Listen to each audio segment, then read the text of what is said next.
All right, my friends, I have spent some more time in No Man's Sky. We streamed a little bit of it the other day, and it's been very, very present in my mind. I played about another 10 hours or so of the game. We played some of the opening stuff where we streamed it, and Brody, a friend of the show, came in and joined me, and we played a little bit of cooperative play. I also played a little bit more that evening, and he also joined me again, so I got a good kind of feel of what it's like to play with friends. It's very fun. And I also played through the opening sequence there, and I also booted up my save game and played a little bit later on into No Man's Sky with, you know, a better ship and more stuff. And then I also checked it out on the Xbox One X. It looks incredible on the X. I think they're pretty comparable to PS4 Pro and the Xbox One X versions of No Man's Sky Next. Is it great? Is it what we wanted out of No Man's Sky? I think that it's going much further in the direction of it being a supremely cool, you know, definitive, awesome, explore the universe type of experience out there. I predicted when I reviewed No Man's Sky originally that Hello Games was going to update a lot of content, and it was going to be something that the developers were not going to leave behind for a long time. It was going to be, I sort of thought that they were going to think of it as their Minecraft. And honestly, if you go into the creative mode in the game, there's a bunch of different, you can play survival, you can play like permadeath mode, and you can play like the normal mode where you're just exploring and going out on missions and stuff. But if you play creative mode, you have a lot, you know, limitless resources, and you can just build stuff, which is akin very much to a Minecraft type of experience. And of course, you can jump into the vehicles and race around on tracks that you pop down, and you can do a whole bunch of really cool things within the game. If you're playing the normal mode,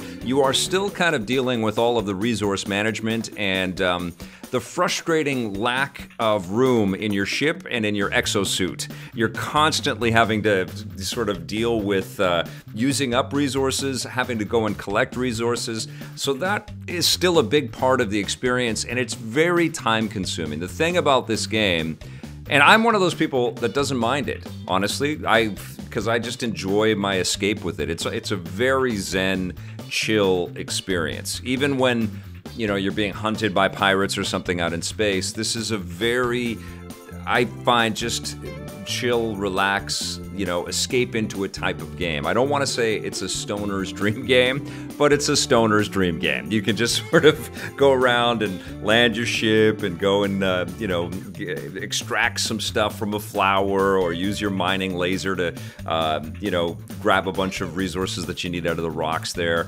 I did find myself at one point in the game where I got buried in a cave. I actually went up to this giant monolithic sort of rock structure, and in the middle there was this big cavern, so I jumped into it. Just wanted to see what was at the bottom. You know, there was some poisonous plants and things like that, but I had to get out, and my jetpack wouldn't let me get up, so I used the terrain deformation laser, and I sort of I bore out my own tunnel to escape from that, and I thought that was a super cool experience as well.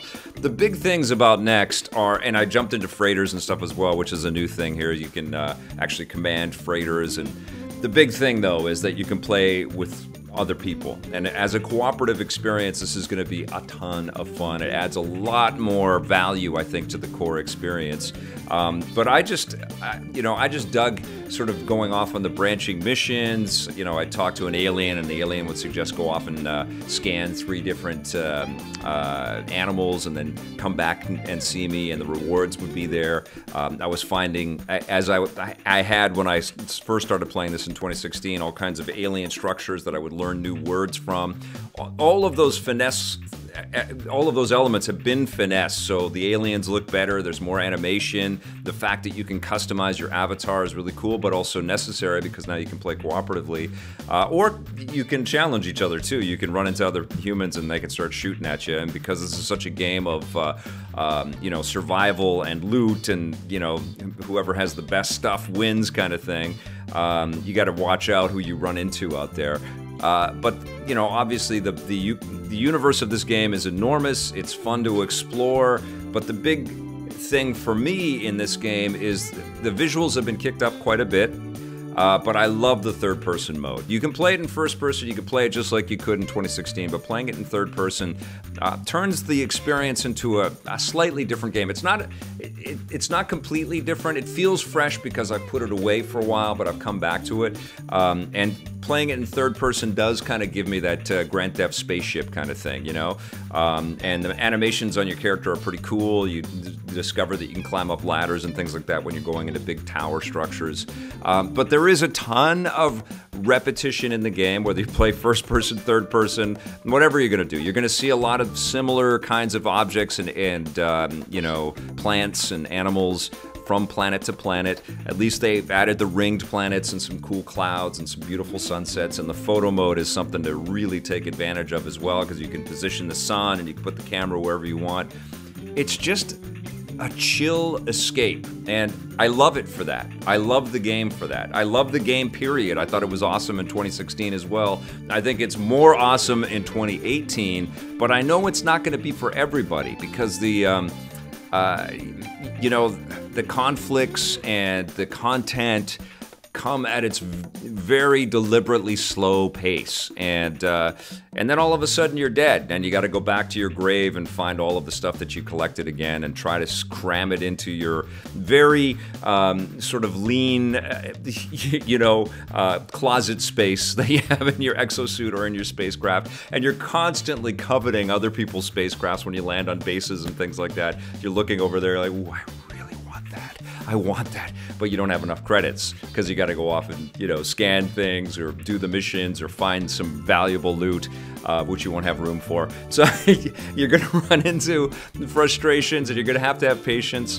But god damn, it's a beautiful game, and it's a really, really fun way for me to just zen out and just be in space, you know? And I really hope the rumors of a VR experience for this are true. This would be profoundly rich if this was a VR experience you could put on the helmet and just totally disappear.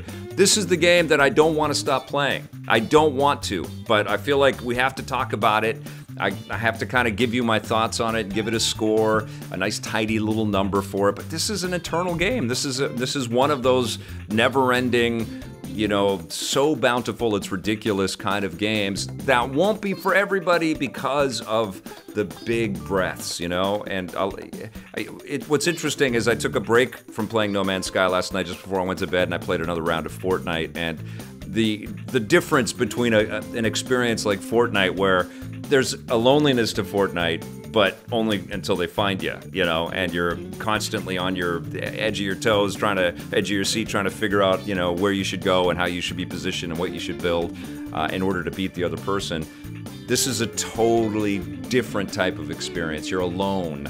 Even in you know, when you play cooperatively up to 4 players and you're building a base or whatever, you're very alone in this game. You'll see ships flying over and you'll encounter other alien NPCs and stuff like that. But and there's even like creatures that are like right out of Alien. They call them biological hazards or something, or biological, like you look in these crazy eggs and then all of a sudden these creatures come out and they come en masse to kill you. It's very frightening.